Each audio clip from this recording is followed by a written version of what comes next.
This stops 95% of wholesalers from getting their very first wholesale deal. What's up YouTube, Matthew here. Welcome back to my channel. In today's video, I'm going to talk about what limits do wholesalers put upon themselves that stops them from getting that first wholesale deal and getting consistent wholesale real estate deals. If you all find this video helpful, please be sure to subscribe to this channel, comment down below, and like this video. So I'm going to talk about three main things that stops wholesalers from getting their first deal. So the number one thing that I would say that stops 95% of wholesalers from getting their first deal is not concentrating on money generating activities. Yes, money generating activities are activities in your business that actually lead you to that very first deal. Is it important to run an LLC or to start an LLC, to have business cards, to have a fancy website? Probably, but it's not going to generate you the income that you need in order to get that very first deal. I think once you establish your business, once you got a few deals under your belt, then you can go and do all these other things. So money generating activities. What are money generating activities? Some money generating activities is number one, talking to sellers. You need to put yourself in front of sellers. You need to talk to them, whether it's on the phone, whether that's through postcard and they're calling you back and you're doing follow-ups 10 to 12 times until you actually get that person under contract, and also meeting that seller in person. I think that's imperative for a beginner, especially if you're wholesaling in town, to go to someone's house, to see them face to face, to look at a property, to figure out, oh, this kitchen does need help. I don't know how much this was going to cost, but let me think about this later. And it just gets all those creative juices running in your body when you're actually in that element. I think it's important for you to talk to sellers, go in front of them, talk to them over the phone. Even if you're doing it virtually and can't be in person, still talk to sellers. And that will lead you to getting your first deal. That's more important than wholesale real estate contracts, than different softwares, even lists, because you can just get a general list, but as long as you can talk effectively to somebody, you will find that very first deal. So that's one money generating activity. And the second half is talking to buyers, right? You need to sell your deal. So once you get a property under contract, now you have to sell your deal. Go to investor meetups, go talk to people who you know are in real estate, your family, your friends, join Facebook groups, and maybe have a second Facebook account that's just about real estate investing so you won't get distracted by what your friends or family are doing. Actually put yourself out there, meet buyers, see what they want, see what people are looking for, because that's going to help you sell the deal once you find people who are actually buying properties. Now, the other aspect to money generating activities, yes, I talked about wholesaling real estate contracts not being number one money generating activity, but it is important once you get that property under contract, right? What's the right verbiage to put? Like putting and or assigns in the contract, or putting a whole clause to saying, hey, this contract is assignable, and things of that nature, because you need paperwork in order to sell this deal over to a buyer. Now, the second thing that stops a lot of wholesalers, or this really stops 95% of wholesalers from getting their first deal, is that they stop themselves. They give up too soon. Giving up too soon is crazy because a lot of wholesalers, they may just be one phone call away, right? They may just be one buyer away. They just may be one interaction away from getting their first deal. For me, it took me about 8 months to get my very first deal. I could have easily gave up after month 4, after month 5.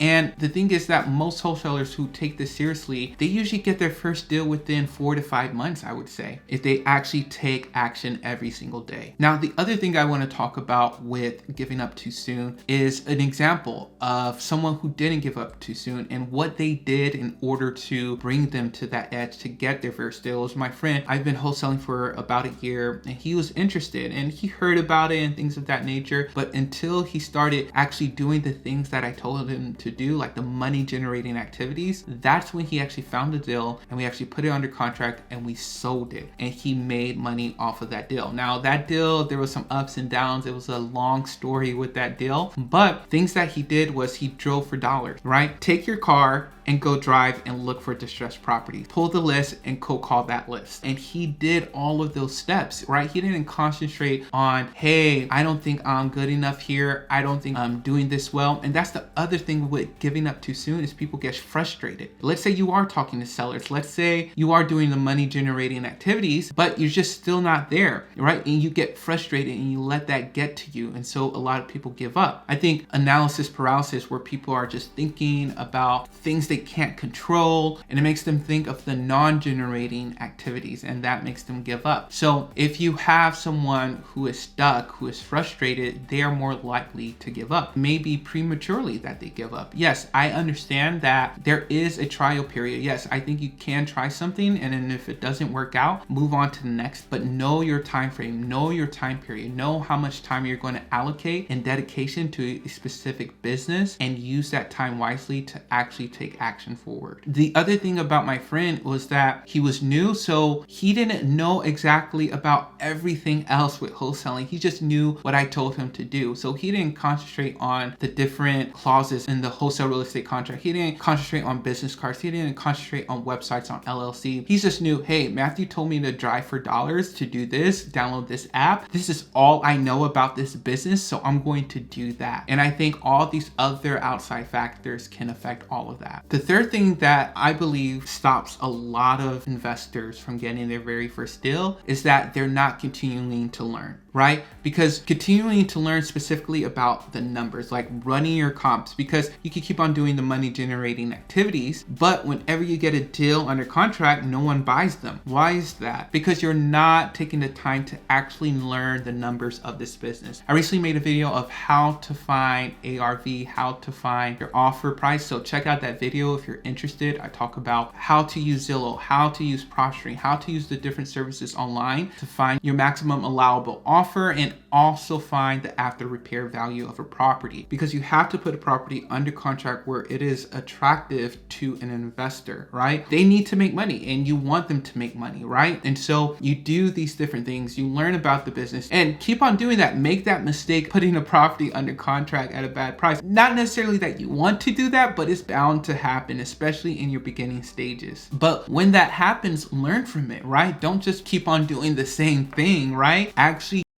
time to be like, okay, let me sit back, made a video, Biz Matthew made a video up. Okay, I need to be at this properties. Oh, kitchens amount of money. It's not going to be a simple flip, right? The roof is falling off. The roof is sunk into the house. This is not going to be a 20 grand rehab, all right? And so just learning these different things and being able to convey that to the seller and them understanding where you're coming from and being able to negotiate a fair price where it's attractive to an end buyer. So those were 3 different things that I found stops 95% of wholesalers from getting their very first deal. So number 1 is not concentrating on money generating activities. Number 2 is giving up too soon. And number 3 is stop learning, especially not learning your numbers in this business, right? The comps and also numbers relating to, okay, I need this amount of calls, or I'm going to call this amount of people, this amount of time per week. Those type of numbers that can measure your action, right? That can measure your money generating activities. That's important also. I hope you all like this video. Be sure to like, subscribe, and comment down below.